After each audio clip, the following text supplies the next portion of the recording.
Oke. Halo teman-teman, kembali lagi bersama gua di sini Kevinosaurus. Di video kali ini gua mau sharing-sharing ya, sharing-sharing aja gitu, sharing-sharing anime-anime yang gua tonton di bulan ini. Sebenarnya nggak terlalu banyak dan nggak bakal gua bahas semua karena ya bukan tanpa alasan juga, karena udah pernah gua omongin di podcast gua ya kenapa gue jarang atau eh, nggak terlalu sering atau nggak terlalu banyak anime yang gue tonton saat ini. Terus juga karena kan gue nggak mau bikin video panjang-panjang karena ya ngeditnya juga lama gitu, jadi malas gitu. Oke, tapi sebelumnya gue mau bahas tentang Anime Awards 2020 yang diselenggarakan oleh Crunchyroll. Nah, pemenangnya itu atau Anime of the Year-nya itu yang menang adalah Jujutsu Kaisen. Nah, pendapat gue gimana?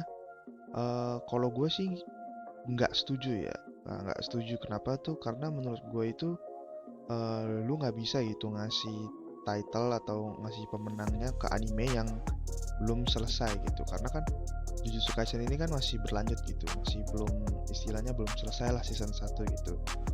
Nah, kalau lu memberikannya kepada anime yang belum selesai gitu, berarti tuh lu kayak gimana ya, rasanya kayak mendiskreditkan anime-anime lain yang udah selesai pada tahun itu gitu. Misalkan kayak Dorohedoro, Re:Zero season 2, Oregairu season 3 dan lain-lain gitu. Itu sih menurut gue sih. Oke, selanjutnya nih. Nah, di sini ada dua anime paling populer saat ini ya, Jujutsu Kaisen sama Attack on Titan season 4. Dua anime ini pasti semua udah tahu lah, yang nonton anime pasti tahu lah ya. Terutama untuk Attack on Titan season 4. Untuk Attack on Titan, gue udah baca manganya ya, jadi gue udah tahu jalan ceritanya pas nontonnya. Tapi gue perlu akui sih kalau anime itu emang berhasil bikin gue tetap enjoy dan bahkan lebih membuat gue merasakan ceritanya gitu. Poin utama bagi gue untuk kenapanya itu mungkin dari voice actingnya ya. Voice aktornya emang udah top tier sih di sini, apalagi untuk scene restoran tuh yang ada Nicolo, Gabi, Falco dan lain-lain. Itu keren banget gitu performa voice aktornya si Nicolo sama ayahnya Sasha. Terus juga di sini mungkin yang membedakan gitu adalah color palette-nya dari mapa gitu. Yang cenderung itu color palette-nya itu lebih dark atau lebih suram gitu ketimbang pas masih dipegang sama Studio Wit. Dan menurut gue ini ini cocok gitu, walaupun banyak orang yang berpikiran ini tuh yang membuat mereka itu nggak suka sama studio mapanya Attack on Titan tuh karena ini. Tapi menurut gue ini cocok karena apa? Soalnya emang cerita di season ini tuh bakal jadi lebih dark atau lebih suram atau lebih gelap dari 3 season sebelumnya. Makanya menurut gue ini salah satu poin plus di mata gue. Untuk Jujutsu Kaisen sendiri ini juga anime yang rajin gue pantengin ya tiap minggunya. Walaupun sebenarnya gue juga udah baca manganya, tapi emang nggak perlu disebutin lagi. Anime ini benar-benar bagus dari segala segi kualitas. Dan gue bisa lihat nanti di akhir tahun ini, di akhir tahun 2021 bakal muncul banyak anime ini bakal muncul banyak di berbagai nominasi di berbagai anime awards akhir tahun ini bareng Attack on Titan season. Oke, selanjutnya. Nah, jadi kemarin itu kan akhirnya gue nonton Houseki no Kuni ya, atau The Land of the Lustrous. Nah, jadi tuh ini sebenarnya itu utang gue 3 tahun lalu gitu ke diri gue sendiri gitu. Maksudnya gimana? Jadi tuh pas ini pertama kali keluar itu gue emang niatnya mau nonton. Cuman sampai awal tahun 2021 itu gue belum nonton. Akhirnya gue keinget dan akhirnya gue nonton. Nah, dan emang anime ini tuh bener-bener bagus gitu, tidak mengecewakan. Nah, bagusnya tuh dari mana ya? Mulai dari soundtracknya, pewarnaannya, lighting, pokoknya secara keseluruhan, secara sinematografi dan sound desainnya ini anime ini benar-benar bagus. Ceritanya yang walaupun masih banyak misteri, karena ya memang wajar sih, ini kan season 1 gitu, jadi gak semuanya langsung diungkapin. Tapi di sini tuh ditata secara lumayan bagus sih, terutama untuk perubahan karakter pada si protagonis yang nanti juga ngefek ke jalan ceritanya. Pokoknya emang gue bersyukur banget sih gue inget kalau gue mau nonton anime ini, dan akhirnya gue kesampaian juga nonton anime ini. Terus gue juga nonton Beastar season 2. Season 2 ini benar-benar ngikutin jejak season 1 ya, dari segala kualitas, bahkan mungkin bisa dibilang lebih sedikit bagus gitu. Opening dan endingnya yang keren, yang dinyanyiin sama penyanyi yang lagi naik ya, si Yaosobi. Dan dari segi cerita juga kayaknya season 2 ini tuh klimaksnya bakal nyelesain misteri terbesar dari season 1 ini. Dan dari pengkarakterannya dari season 1 sampai season 2 ini benar-benar membuat gue tuh kayak ngeliat, pertama si protagonisnya ya, Legoshi itu jadi salah satu karakter favorit gue lah di anime. Nah, terus juga Beastar ini kan dia satu studio ya sama House of Nokuni, itu studio Orange, dan entah mengapa atau apa gitu yang dilakuin studio Orange ini tuh benar-benar luar biasa gitu buat gue.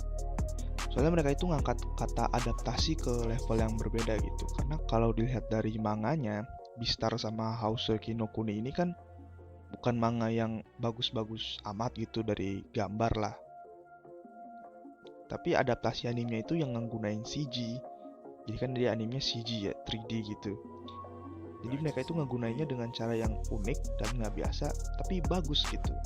Dengan elemen-elemen tambahan kayak pencahayaan, soundtrack, pewarnaan, ngebuat dua anime ini punya level tersendiri gitu untuk kata adaptasi dari manganya. Dan ini yang pengen gue lihat terus gitu, dan gue pengen lihat banyak gitu untuk anime-anime adaptasi lainnya gitu. Terus gue juga nonton Great Pretender, anime Netflix ya, anime Netflix banget ini menurut gue. Soalnya anime-anime Netflix itu yang biasanya anime-anime yang eksperimental gitu, yang ngebawa elemen-elemen nggak biasa atau tradisional di industri anime gitu.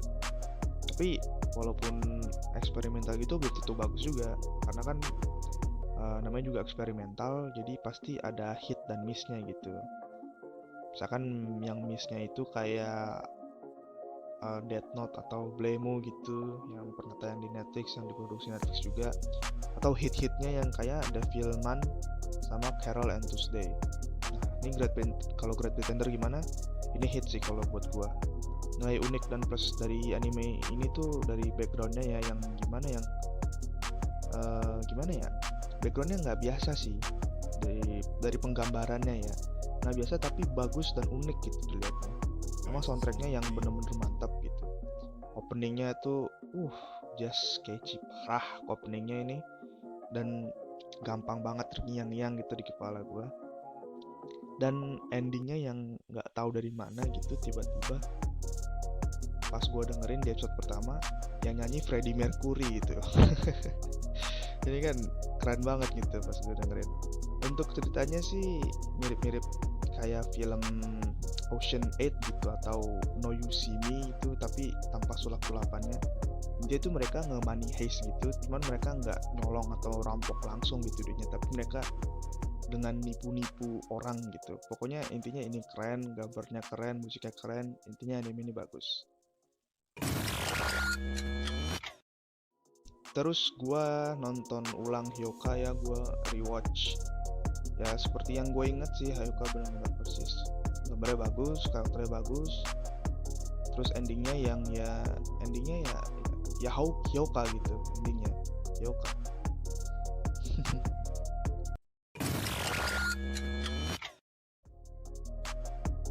Oke, selanjutnya gua ngedrop Promised Neverland season 2. Padahal gue udah nunggu ini dari selesainya season 1 ya, tapi gue ngedrop ini setelah episode 3 atau 4. Kenapa? Karena pas di episode itu tuh ceritanya bener-bener ngasingin diri dari manganya. dimana menurut gue itu nggak masuk akal gitu. Kenapa gitu? Soalnya gue kan emang udah baca manganya ya, dan cerita di season 2 ini tuh cerita yang signifikan banget gitu buat karakter favorit gue, yaitu si Rei. Kalau emang dia ngikutin dari manganya, cuman ini dia ceritanya ngebeda, jadi gue gimana gitu, langsung drop lah intinya. Untuk yang gue on hold atau wishing list atau yang mau gue nonton tapi nanti gitu, gue pengen nonton tapi nanti aja deh. Nah, ini tuh ada si Mushoku Tensei apa, gue rada lupa namanya, pokoknya itu yang isekai, sama Wonder Egg Priority. Gue udah denger sih dan baca-baca gitu kalau emang dua anime ini bagus gitu. Mungkin salah dua yang paling bagus selain Jujutsu dan Attack on Titan. Tapi gue untuk sekarang nggak nonton dulu karena gue pengen nunggu sampai seasonnya selesai gitu, atau seenggaknya udah 12 episode gitu baru gue tonton. Dan itu aja sih, nggak banyak-banyak banget. Oke, itu aja mungkin di video kali ini. Mungkin dari teman-teman bisa sharing juga lagi nonton apa, atau mungkin kasih komen anime bagus musim ini menurut kalian apa gitu. Terima kasih sudah menonton dan sampai jumpa di video berikutnya.